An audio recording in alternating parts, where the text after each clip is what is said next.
एक बार की बात है। एक छोटी सी बच्ची हाथ में मिट्टी का गुल्लक लेकर भागते हुए एक दवाई की दुकान पर गई।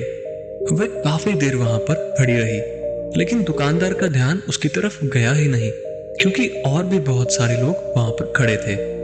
फिर उस बच्ची को बहुत गुस्सा आया और उसने अपनी मिट्टी की गुल्लक को लेकर वहां काउंटर पर जोर से रख दिया।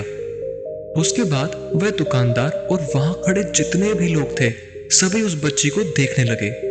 फिर उस दुकानदार ने उस बच्ची से पूछा, आपको क्या चाहिए बेटा? तो बच्ची बड़े प्यार से बोली, मुझे एक चमत्कार चाहिए। यह सुनकर दुकानदार को कुछ समझ नहीं आया और ना ही वहां जो लोग खड़े थे उन्हें कुछ समझ आया। सभी उसकी तरफ ध्यान से देखने लगे। फिर दुकानदार ने उससे कहा, बेटा चमत्कार तो यहाँ नहीं मिलता। दुकानदार का जवाब सुनकर बच्ची को लगा कि वह उससे झूठ बोल रहा है। बच्ची ने कहा, मेरे गुल्लक में बहुत पैसे हैं, आप बताओ आपको कितने पैसे चाहिए, लेकिन मैं यहाँ से आज चमत्कार लेकर ही जाऊंगी। वहीं काउंटर पर एक और आदमी खड़ा था। उसने उस बच्ची से बड़े प्यार से पूछा, क्यों चाहिए बेटा तुम्हें यह चमत्कार? तब उस बच्ची ने अपनी कहानी बताई। अभी कुछ देर पहले मेरे भाई के सर में बहुत तेज दर्द हुआ, तो मेरे मम्मी पापा उसे हॉस्पिटल ले गए। उसके बाद कई देर तक मेरा भाई घर नहीं आया, तो मैंने कई बार अपने पापा से पूछा, लेकिन उन्होंने कुछ नहीं बताया। उन्होंने बार बार यही कहा कि वह आ जाएगा, वह आ जाएगा, लेकिन वह नहीं आ रहा था। फिर मैंने देखा कि मम्मी रो रही है और पापा उनसे कह रहे थे कि उसके दवाई के लिए और इलाज के लिए जितने पैसे चाहिए उतने मेरे पास नहीं हैं। अब उसको कोई चमत्कार ही बचा सकता है। तब मुझे लगा कि मेरे पापा के पास इतने पैसे नहीं भी हैं, तो क्या हुआ, मेरे पास तो हैं। मैंने जितने भी पैसे जोड़ रखे थे वह सारे पैसे लेकर मैं इस दवाई की दुकान पर आई हूँ। फिर उस आदमी ने उस बच्ची से बड़े प्यार से पूछा, कितने पैसे हैं तुम्हारे पास बेटा?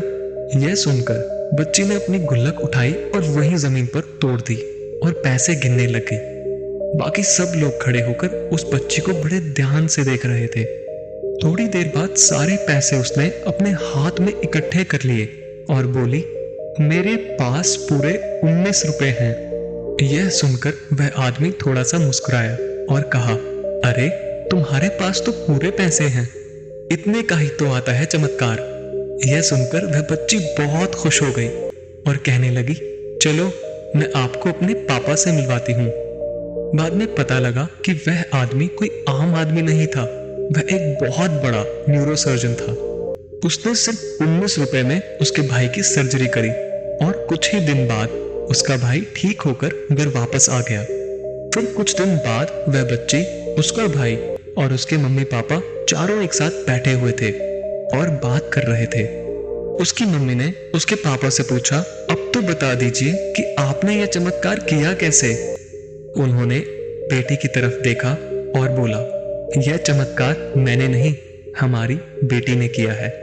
दोस्तों, यहाँ पर एक बहुत बड़ी बात है जो हम उस छोटी सी बच्ची से सीख सकते हैं कि जिंदगी में कभी कभी ऐसा होता है कि हमें कोई रास्ता नजर नहीं आता और हम लोग हिम्मत हार जाते हैं। तब हमारे अंदर एक बच्चा होता है जो कोशिश करने से कभी पीछे नहीं हटता। वह हार मानने को तैयार नहीं होता क्योंकि उसको शब्द समझ में नहीं आते।